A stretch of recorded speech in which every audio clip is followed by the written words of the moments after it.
going to explain some methods of wrapping. We can use a skewer. If we get a piece of wool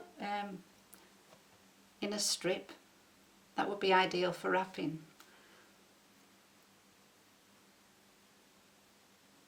Starting so far down the skewer, I'm wrapping around, working my way up to the end, keeping it really tight, and if I draft it out, stretching the wool as I go, that gets rid of all the build-up of the wool. When I get to the very point, I just take it beyond that point, then I can I'll do another wrap there, just so we've got proper coverage, and just bend that back. I'll stretch this out again and then just wrap it nice and tight. Just take a little bit of practice. I'll stretch out again. And can you see how the end is covered? I'm just going to work my way back down. I don't want to let go because I don't want it to unravel.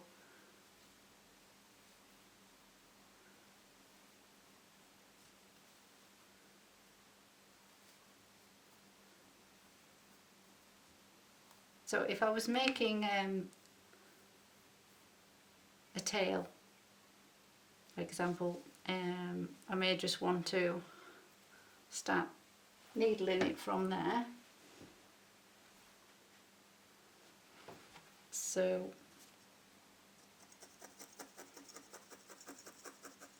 then with a single needle, if I just stab it,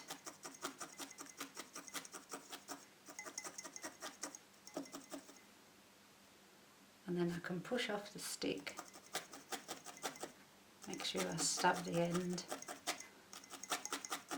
and keep pushing off.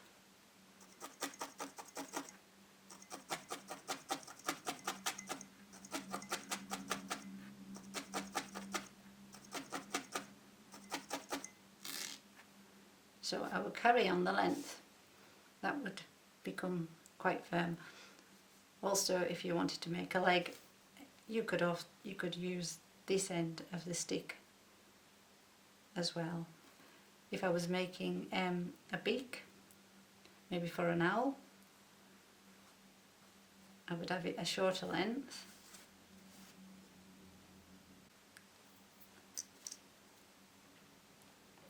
So I can also wrap with a strip of pre-felt.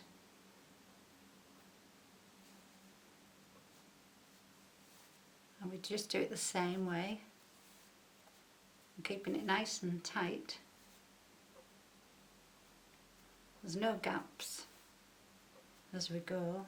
As we get to the very end, I want to take it right over there and do that once more. No, that's enough.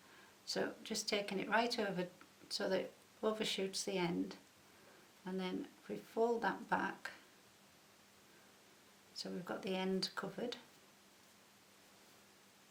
and then nice and tightly come back.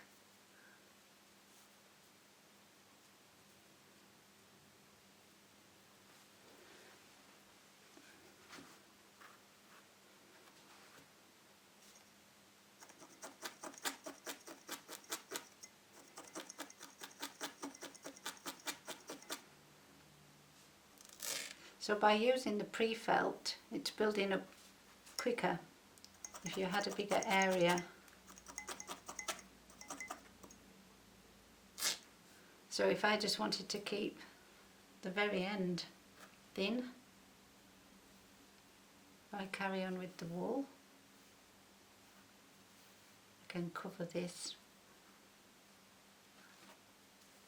and that's saved me a lot of wrapping with the wool. It's built it up a lot quicker.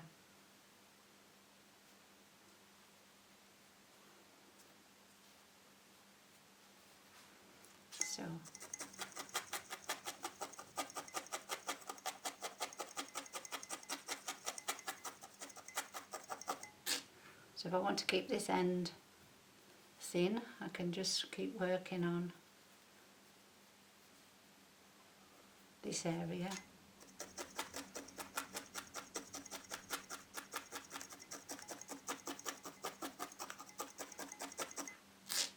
So this method of wrapping the stick is quite useful. This could be the start of a head if I want to build it up into that shape. If I keep it thinner, like the previous one, we can use it for a tail or legs.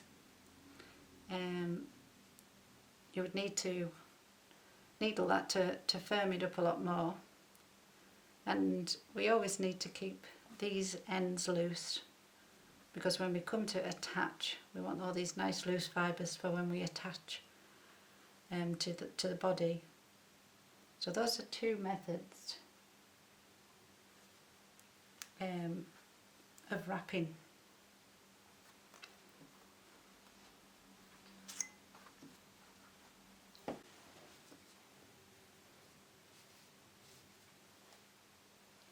So another way that we can use a stick and wrapping, if I want to make some feet for an animal, if I can get them nice and evenly measured. So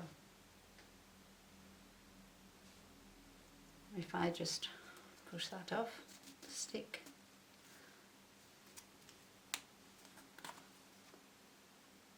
and I know they're all going to be the same size, and then I can just twist those. So these would be maybe toes for a hedgehog.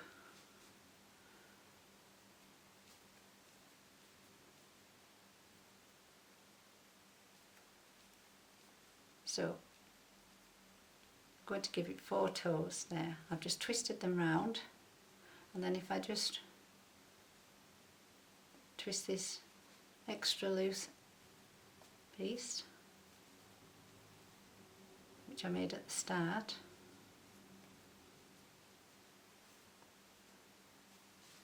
and then have the start of a foot.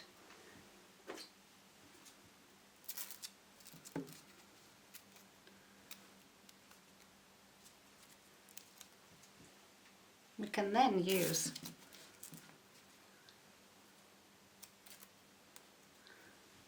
we could wrap that with wool, or we could use some tape.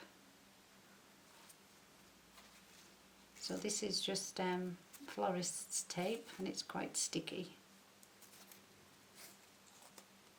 And again, we're just wrapping nice and tightly. So if I isolate one of those toes and just work on one at a time, it's just the same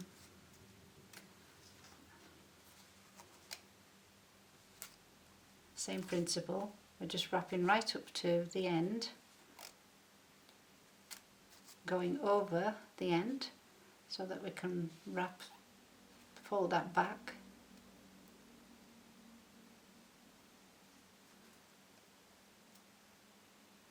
It's a bit fiddly.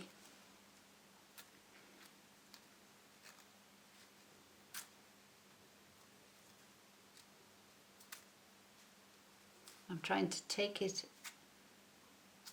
diagonally so that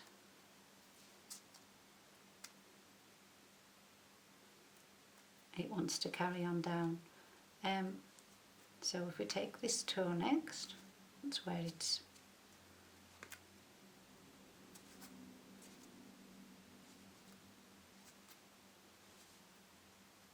so we just carry on. That's another way of wrapping.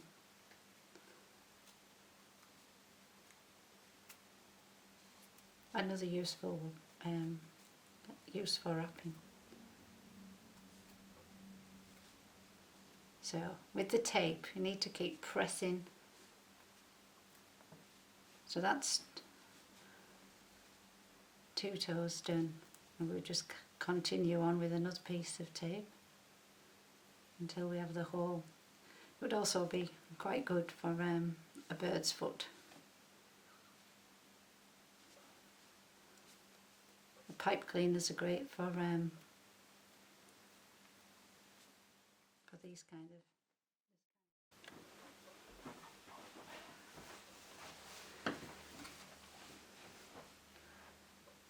So sewing on bead eyes, these little black beads have holes right through the middle. A lot of the things I needle felt, we felt the eyes on, but such as this mouse or other animals really with shiny eyes, I like to use these little beads. They work better for some animals. So if I can just show you on this mouse, the first thing that I do is just using a single needle, just poke where you want the eyes to go. So we're poking a little eye socket there, the other side. I hope these are even, yeah.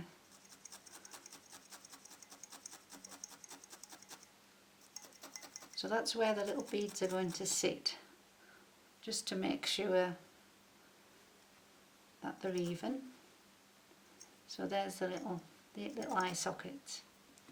And then I take my needle and thread, and I use a double thread, and it's knotted at one end. So first of all I like to secure the thread. So if I just take it right through, we could just tie those ends up there. That's it. And then back.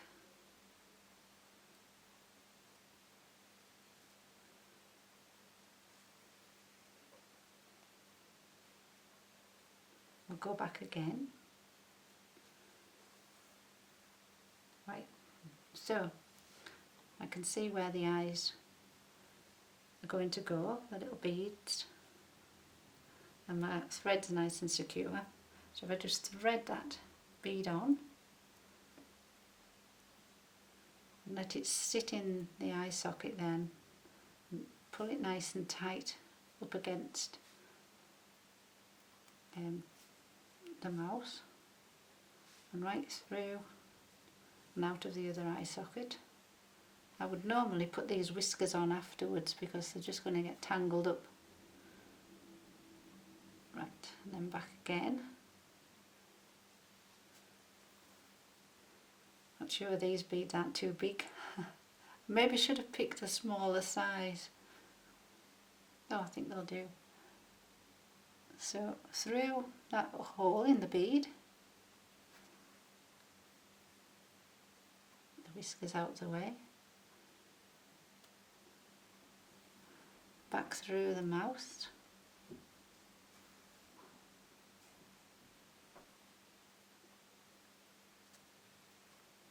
keeping it tight, and you want to make sure that that little hole there, the little bead, is hidden. So if we just turn that round,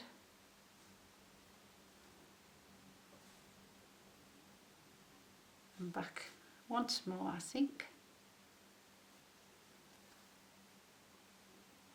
You might be clever enough to get it through the mouse's head and right through the hole, but I'm not, so I'm going to take it through the hole now. And then back again. So that's that first bead is nice and secure. As I say, these whiskers will be better put in after we do the eyes. If you've got an animal that requires whiskers. I have another video for that, adding whiskers. So the second eye, it's exactly the same. You get the idea.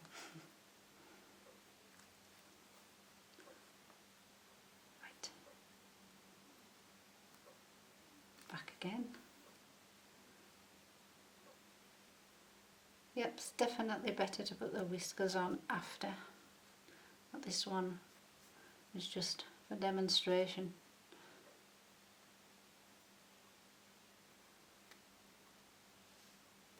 I like to use horsehair for whiskers. So it's gone through the bead, through the eye,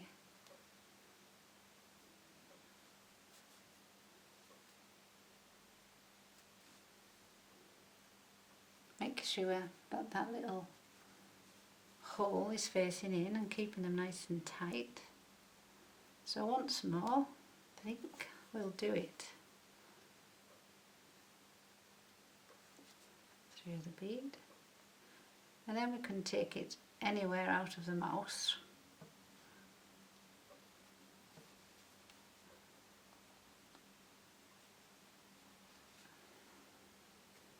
It's just determined to get tangled up with everything.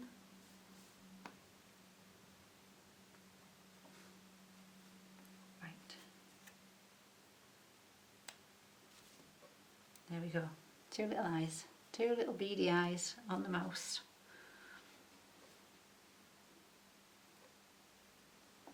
Okay. So this was this tail was made the same way with the stick method, with wrapping around a skewer. So another method that I can use a stick for is just as a template to get a certain shape. If you want to make maybe an ear or a foot, so I would just hold the stick against the wool, and just, if you imagine that your foot shape or your ear, so we just want to stab around that area there.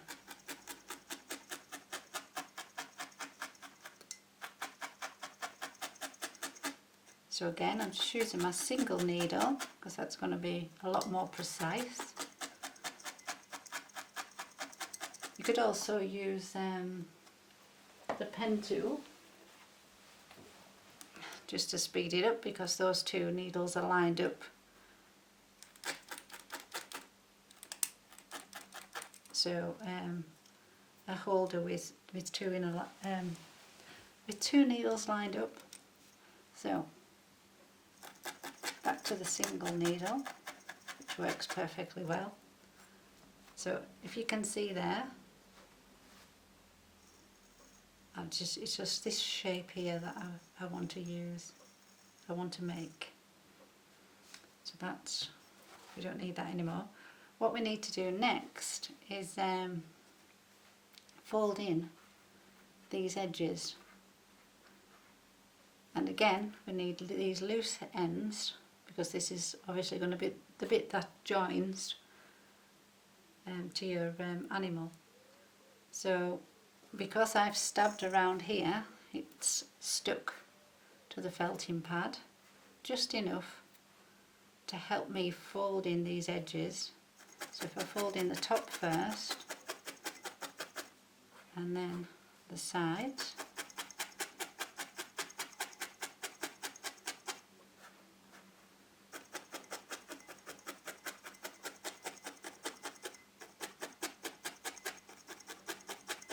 we have to be careful at this point that it doesn't actually felt to your felting pad. I like to use the wool felting pad, but this blue background actually shows up quite well for filming. So, and it works perfectly well for smaller items. So, so that's the shape that I would like to make. I'll just pull that up now, and we'll tidy up this side.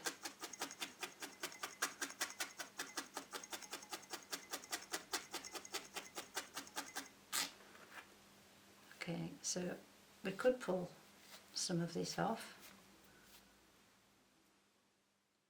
and then what I would do next. So those are a few ways that I use sticks for wrapping. This one to build up gradually with a thinner end, maybe a tail or a leg, and then wrapping the pipe cleaner. You could also just wrap with the wool. You don't need to use the tape. I think maybe for a bird's foot this does look quite effective, the tape. And making shapes. If we used a lollipop stick, then we could obviously get that in a smaller version. And making the tail for the mouse. And that's the way that I attach little bead eyes. I hope these few methods are helpful, and thank you very much, and hopefully see you in the workshop. Bye for now.